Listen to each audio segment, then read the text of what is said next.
你的理解里，中外的约会文化有什么不一样？国内的这个女孩子上来会稍微隐藏自己。国内受儒家思想，大家出去玩都是男生去买单，女生就是负责吃就好了。Hi guys, Susie here.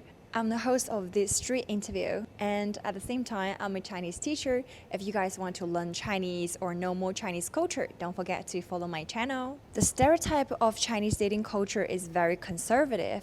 So today we're going to go to the street interview some Chinese men. Let's go find out if it's true. 有没有想过跟外国人谈恋爱啊？有想过，俄罗斯吧，离俄罗斯比较近，俄罗斯姑娘长得都很好看，然后身材个也高，感觉我家人可能不会太会接受，因为父母可能是比较老式的中国人。韩国的吧，可能交流起来会方便一点，大部分的文化底蕴我们还是相同的嘛。就是你会韩语？我也不会韩语，没有。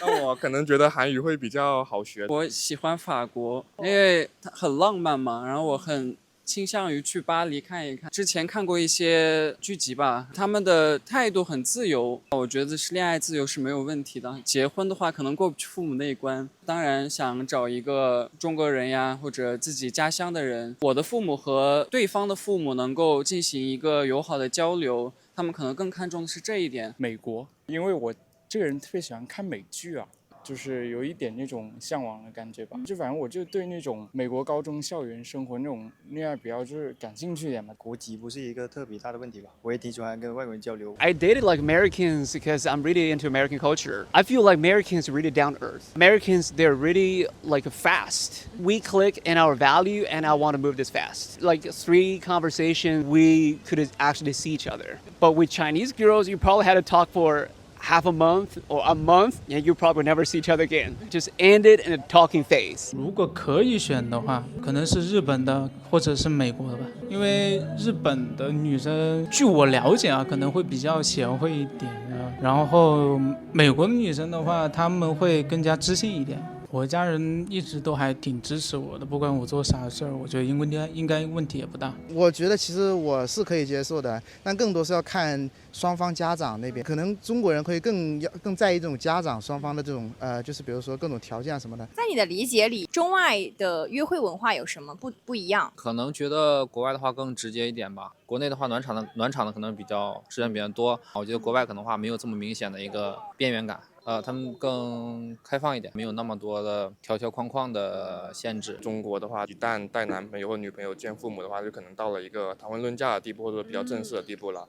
然后在国外的话，可能就没有这么严肃，然后包括一个父母啊、朋友介入的一个程度都是不太一样的。对，因为我们可能中国的话就会讲究一个名正言顺嘛，就可能到了一个很正式的地步才会去见一些重要的人。我觉得国内的话，大家还是在一个相对含蓄的环境下成长的嘛，那我们的进程呀、过程可能还是相对要缓慢一点吧。因为在我的观点看来，谈恋爱是一个不是3、2天就能成的一个事儿。外国人的约会可能就是一场说来就来的，中国人对待约会可能就是比较重视一点吧，就可能觉得在外国的 dating 可能像是他们的日常。就我的舍友他们会为了一场约会准备很久很久，各种礼物啊什么。国内受儒家思想影响的比较深，大家可能会有点大男子主义，包括大家出去玩都是男生去买单，女生就是负责吃就好了。那其实我所了解的外国文化里面，大家都一般是 AA 会执行的比较彻底。第二个差异的话，可能国内的话比较注重结果，国内去约会也好，或者说去玩也好，大家都是奔着一个结果去的，就是他会不会跟我在一起 or 我跟他有没有结果。那国外的话可能就是我们去享受一下去玩的那个过程，不管是去游乐场也好，还是去看电影也好，还是去吃饭也好。国内的这个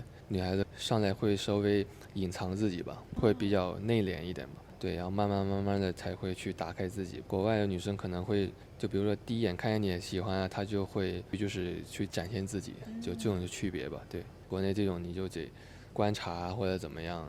对，遇到一个喜欢的女生，你会主动吗？我会主动的，就可能就去搭话吧，要一下联系方式。那我会约她去，可能先去商场、去公园走一走，对，然后一起约看个电影吧。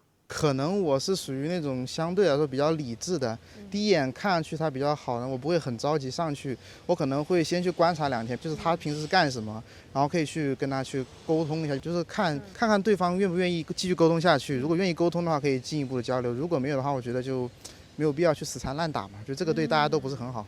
如果遇到喜欢女生是会主动的呀，因为我觉得这种东西错过了就没有了嘛，然后人还是要为自己的行为买单的嘛。就真的遇到那种特别喜欢的人，还是会勇敢一次的。对，路上碰见比如特别哇的那种女孩子的话，我也可能就是看2眼而已，不会主动的去了解她或者得到她的联系方式之类的，还是更多看能不能在某个场合中和她聊得来，投机一点，然后我们再认识。就我可能会保持一个远远观望的一个距离，对，因为我很少从小到大去主动追求过一个人吧，所以我一直都是保持一种就是比较观望的一个态度。我比较内向一点，有把握的情况下再主动出击。你也不会主动打招呼？不会。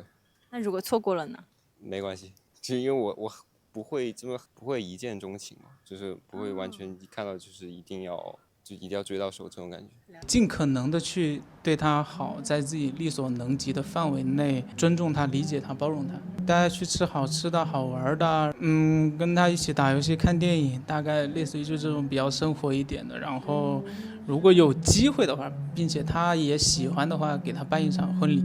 我觉得我可能更希望看到一个女孩在舞台上面特别耀眼的瞬间，因为我自己就是一个表演生，然后我就是比较享受那种站在台上面的那种感觉，然后我也觉得一个人如果能在台上面闪闪发光的话，那他生活里面也一定很有意思。情绪稳定会比较吸引我吧，比如说在一些出了差错的时候啊，然后不会说那种特别着急。对。比如还有说平时回复的聊天的这种热度啊，他会不会主动去延伸话题，在就是聊天尴尬的时候，他会不会适时的给你去找一些新的话题，看能不能去把他继续加回来。I met this girl actually like years ago. What she did is very simple. Like she showed me some pictures of her doing some simple dish or some simple like drink all by herself. And at that point in time, I was not happy in Beijing. 这一个人在北漂，所以当他给我展示这种图片的时候，我就感觉哇塞，我好幸福呀。She's so interesting, you know. She has her taste in her life, and she knows how to spice her life up without relying on me or without like she has her own recipe for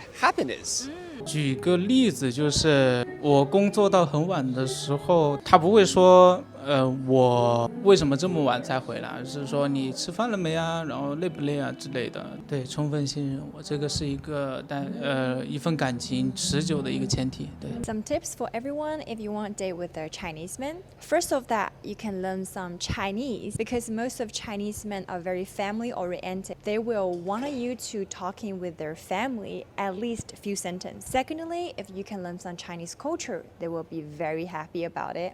Last but not least, if you're going out with a Chinese man, do not try to pay the bill. So that's it.